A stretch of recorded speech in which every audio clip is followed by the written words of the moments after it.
Going back to 2004, what were some of the problems that we set out to address when we were thinking about improving care for our customers? We weren't thinking about creating a care trust. We had customers telling us that there were discontinuities in their care and that they were kept waiting for things and that it was complicated to get hold of services. Referrers, other professionals and GPs in particular, were telling us routes into services were complex and were unreliable.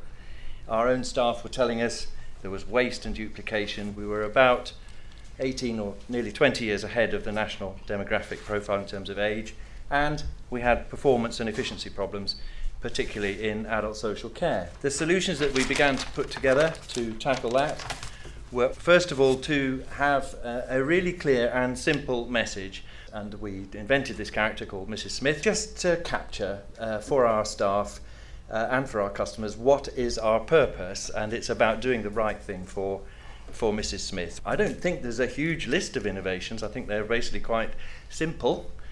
We've developed a number of roles in response to trying to tackle those problems.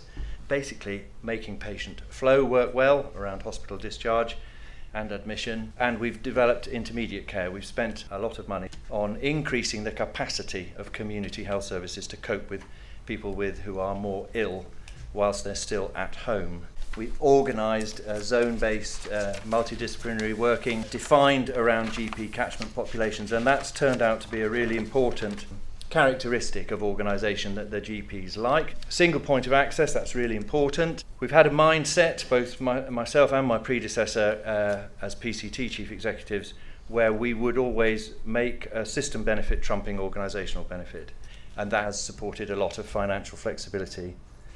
What that means is over about a 15-year period, we've gone down from 750 to 480 beds. We have the lowest in England as a percentage of deaths occurring in hospital, and we've moved from the top being the highest to the bottom being the lowest decile in terms of long-term use of institutional care. So what that tells you is by using the hospital less but more intensively, you don't disable the hospital, and I think that's a key message about our impact on the system.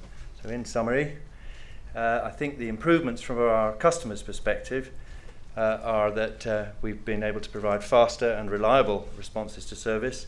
Access arrangements have been much simplified. The shift in the pattern of care has been virtuous. We've reduced the amount of waste and rework and waiting, great health service ailment, waiting.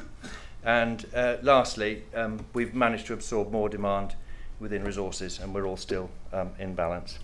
So that was my business case. Thank you. Thank you very much, Anthony. First, from Mrs. Smith's point of view, what benefits does she see? I think the first benefit is that the organisation, the effort and of having to organise and coordinate responses around herself has been reduced. I think the other thing that matters a lot is a feeling that their needs are known, and that, funnily enough, the public actually expect parts of the health and social care system to talk to one another. I mean, when you say a single point of access, to her, what does that mean? Does that mean who navigates her care? Does somebody do it on her behalf? I think we're still really debating whether or not general practice itself is capable of performing a care coordinating function. The approach we've taken is both from the hospital and from GPs and from customers themselves, is that once they hit our single point of access, we will coordinate. I think that produces a more reliable set of responses. At one point you were talking about system benefits and organisational benefits. Yes. By implication that there could be organisational disbenefits yes. at the same time as system benefits. That will be true if the incentives have not been aligned for organisations. So that implies they're not. Where are they not aligned? Well, that's a good question. When I was a PCT, when I can see my P45 coming through the when I was a PCT chief executive, I was highly motivated myself, because I had the cash limit, to deploy those resources virtuously. Now we've got to redesign that system. The fact of the matter is, this style of community health and social care has produced big benefits for our commissioners, and it's produced big benefits for the hospital. And what I can't do as an NHS trust is expand my service that just generates benefits for other parts of the system.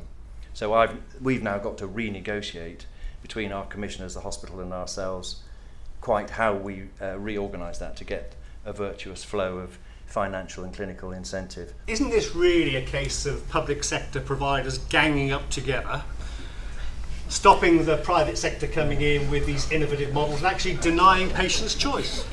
Yes, well, why did I volunteer for this?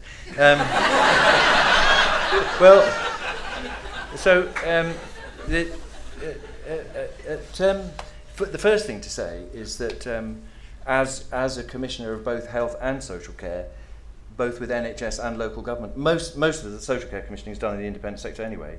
It's just we perform a brokerage function, and nearly 80% of the social care budget is spent in the independent sector, and we've never been shy as an NHS commissioner of commissioning private care where it was needed to solve particular problems. I think the counter-argument is, if you look at complex care of the elderly, multiple comorbidities and urgent responses to people who need things, I just think it's jolly difficult to get that within a fixed cash limit. It's jolly difficult to get that to work well if the actual system of operating it has got a tremendous number of levers and organisational disjunctions in it.